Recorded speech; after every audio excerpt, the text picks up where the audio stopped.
각 팀의 약점을 보강하는 최상의 시나리오를 짚어보면 정관장은 기업은행은 흥국생명은 현대건설은 도로공사는 GS는 이렇게 되는 것이 가장 합리적인 시나리오이지 않을까 싶네요. 안녕하세요. 배구도사TV입니다. 아시아 쿼터와 외국인 트라이아웃이 마무리되면서 이제 각 팀별 전력이 거의 완성이 되었습니다.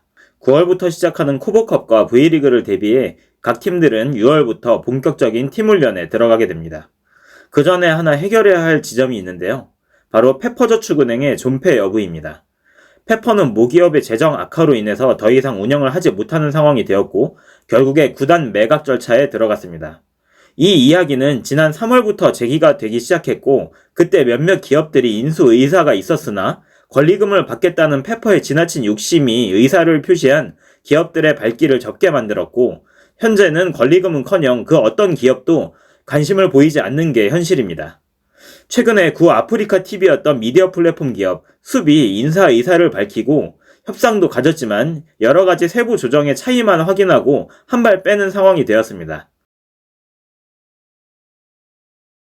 이번 페퍼 사태는 여자 배구의 여러가지 문제점을 또 한 번 보여주는 사례가 되고 있습니다.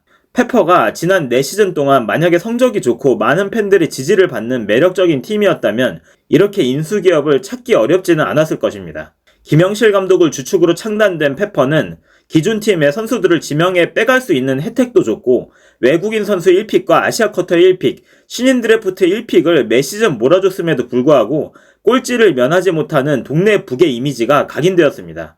유배지 마냥 멀지만 실력에 비해서 고연봉을 탐내는 선수들이 가기 좋은 곳, 한탕 해먹고 나오기 좋은 후구 구단의 이미지는 이미 배구 팬들 사이에서는 공식이 되어버렸습니다.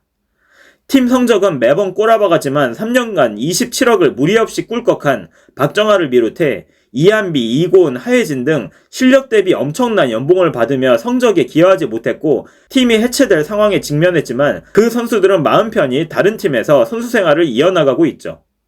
김영실 감독뿐만 아니라 페퍼를 맡은 그 어떤 감독도 팀을 변화시키지 못했습니다. 아행킴은 중도에 떠나버렸고 조트린지는 왕따 같은 바지 감독이었고 장소영 감독은 현장 수업 체험을 하러 나온 실습생 마냥 실수를 반복했습니다. 구단 운영에도 문제가 많았죠. 배구에 대한 전문 지식이 없는 금융인 출신의 단장이 선수 영입을 주도했고 그러다 보니까 매번 호구딜을 할 수밖에 없고 배구에 대한 애정도 크게 없기 때문에 배구 철학도 없는 전술 전략이 어떻게 돌아가는지도 모르는 그런 허울 좋은 단장 그리고 무능한 감독 코치만이 존재했습니다. 이런 팀은 절대 잘 될 수가 없죠. 구단뿐만이 아니라 광주시와 배구연맹도 심각한 문제가 있습니다. 특히 광주시는 마치 본인들이 구단의 주체인 양 행세를 하고 있습니다. 시 지원금을 빌미로 연고지와 운영 방안까지 개입하려는 분위기인데 7구단 유지가 그렇게 필요하다면 인수 의사를 밝힌 기업에 최대한 베네핏을 주는 것이 맞지만 연고지도 광주를 유지해달라, 감독 코치도 유임해달라는 등 말도 안 되는 월권 행세를 하려고 하니까 그 어떤 기업에서 꼴찌가 뻔한 이 매력없는 구단을 인수하고 싶을까요? 정말 배구연맹의 운영 방식을 보면 매년 기득권에만 눈이 멀어있는 사람들이 모인 집단이라는 생각을 지울 수가 없습니다. 프로를 운영하는 연맹이 잘해야 어린 선수들의 성장 기회가 열리는 것이고 그래야 국가대표팀의 발전까지 이어지는 연계가 되는 것인데 어떻게 하면 신생팀 창단 가입비 받아서 나눠 먹을까 생각만 하고 있는 것 같아서 참 답답합니다. 저는 개인적으로 페퍼가 해체되는 것이 맞다고 생각합니다. 만약에 여자 배구팀을 운영하고 싶은 기업이 있다면 페퍼라는 이름을 지우고 아예 새롭게 창단하는 방향이 바람직합니다. 그리고 신생팀도 온전하게 경쟁을 할 수 있도록 외국인 아시아 쿼터 자유계약권과 신인 드래프트 혜택을 주고 연고지도 기업이 원하는 지역에서 유치해야 합니다. 여자 배구도 충분히 매력이 있는 스포츠라는 것은 시청률이 말해주고 있고 관중 동원에 성공하고 마케팅을 연계시키면 어느 정도 흑자 운영도 가능합니다. 그러려면 팬의 확보가 가장 중요하겠죠. 팬의 확보는 결국에 팀의 성적과 스타 플레이어의 존재가 절대적이고요. 그런 큰 그림을 그리고 감독부터 선수까지 배구에 열정이 가득하고 에너지 넘치는 신생팀을 만들기 위한 여러가지 고심이 필요한 때입니다. 그래서 페퍼는 빨리 해체되어야 합니다. 무조건 5월에는 결정이 나야죠. 왜냐하면 6월부터는 최소 기존 선수들이 팀 훈련에 들어가야 하기 때문입니다. 현재도 다른 팀의 대부분 선수들은 개인 훈련을 하고 있는데 그때까지 절차가 마무리되지 않으면 기존 페퍼 소속 선수들에게 너무 큰 악영향을 미치게 됩니다. 만약에 해체가 결정되고 인수기업이 없다면 6월 중에 해체 드래프트가 진행될 것입니다. V리그는 시작 3개월 전까지는 선수 구성을 완료해야 하기 때문이죠. 그래서 오늘 콘텐츠에서 페퍼 선수들이 해체 드래프트가 열릴 시에 어떤 팀의 지명을 받을 가능성이 높은지에 대해서 한번 이야기를 해보려 합니다. 일단 해체가 된다면 지난 시즌 순위별로 추첨을 통해 드래프트를 할 가능성이 높습니다. 그러면 확률적으로 정관장, 기업은행, 흥국생명, 현대건설, 도로공사, GS칼텍스의 순서가 되겠죠. 기존 페퍼 선수들은 6개 팀의 약점을 보완하는 데 영입에 초점이 맞춰질 것입니다. 그러면 각 팀은 가장 큰 약점을 보강하는 데 그 선수를 뽑겠죠. 팀별 가장 취약한 포지션을 살펴보면 정관장의 경우 세터와 리베로를 보강하고 싶어 할 것입니다. 세터의 경우에는 염혜선이 정상적으로 돌아온다면 최서영과 돌아가며 활용할 가능성이 높습니다. 리베로의 경우 고이진 감독이 노란에 대한 신뢰가 꽤 있는 편이라서 리베로를 보강할지는 조금 의문입니다. 한다의 연봉이 높은 것도 하나의 걸림돌이고요. 그래서 전망을 해보자면 정관장이 픽할 가능성이 높은 선수는 세터 박사랑, 리베로 정솔민, 그리고 정호영이 나간 자리에 미들블로커 임준, 이렇게 3명 정도를 눈여겨보고 있을 것 같습니다. 확률상 이 픽이 유력한 기업은행은 무엇보다 세터가 필요하죠. 다음 시즌 주전 라인업은 빅토리아, 오사나이, 육서영, 이주아, 최정민, 임명욱이 유력하고 이 선수들이면 충분히 좋은 성적을 기대할 수 있는 구성입니다. 여기에 딱 구멍인 포지션이 바로 세터입니다. 다음 시즌 기업은행은 우승을 노릴 것입니다. 마나베 감독까지 영입했고 최소 봄배구 이상의 성적을 기대할 텐데 그 마지막 퍼즐이 세터가 되겠죠. 김하경, 박은서, 최현진 그 누구도 주전으로서 안정감을 보여주지는 못했습니다. 특히 봄배구를 간다고 했을 때 세터의 경험이 매우 중요해지죠. 그런 의미에서 기업은 이원정을 픽할 가능성이 높습니다. 부상만 없다면 확고한 주전 세터로 봄배구에서 활약할 수 있는 선수이기 때문에 지금 기업은행의 안성맞춤인 선수가 될 것입니다.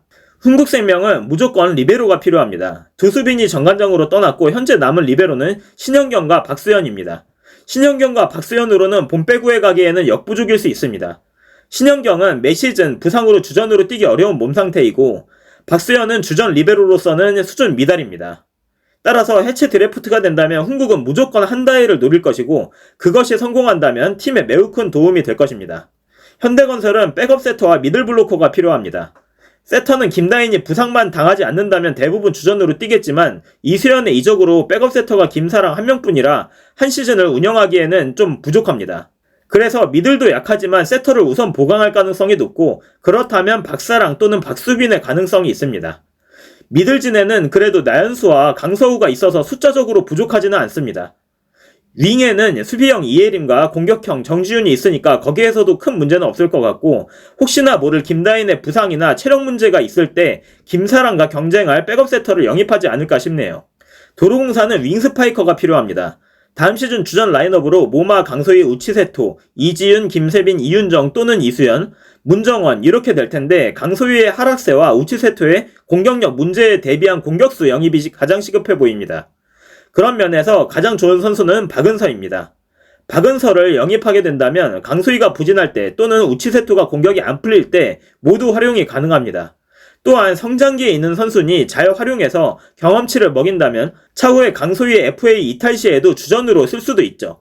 해체 드래프트를 한다면 가장 인기 있는 선수가 될 가능성이 높아서 도공의 차례까지 올지는 의문이나 뽑을 수만 있다면 박은서가 베스트 픽입니다. 마지막으로 GS는 그래도 가장 주전 라인업의 밸런스가 좋고 백업의 뎁스도 준수한 팀이라서 영입에 크게 연연할 것 같지는 않습니다. 예상을 해보면 나이가 어리고 연봉이 적은 선수 중에 한 명 뽑지 않을까 싶네요. 각 팀의 약점을 보강하는 최상의 시나리오를 짚어보면 정관장은 박수빈, 기업은행은 이원정, 흥국생명은 한다혜, 현대건설은 임주은, 도로공사는 박은서, GS는 정솔민 이렇게 되는 것이 가장 합리적인 시나리오이지 않을까 싶네요. 아직 시간이 좀 남았지만 어쨌든 5월 중 페퍼의 존폐 여부가 결정나서 기존 선수들이 마음 잡고 훈련에 임하는 상황이 되었으면 좋겠습니다. 페퍼 선수들은 이런 상황에서 방황하지 말고 배구에 대한 소중함을 더 깨닫고 더 열심히 해서 살아남아야겠다는 독한 마음을 갖고 훈련에 매진해야 할 것입니다. 어찌 보면 페퍼의 해체는 여자 배구에 긍정적인 경각심을 불러올 수도 있을 것 같습니다.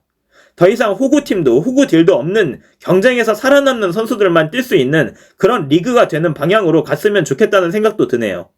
그럼 오늘의 콘텐츠는 여기서 마치겠습니다.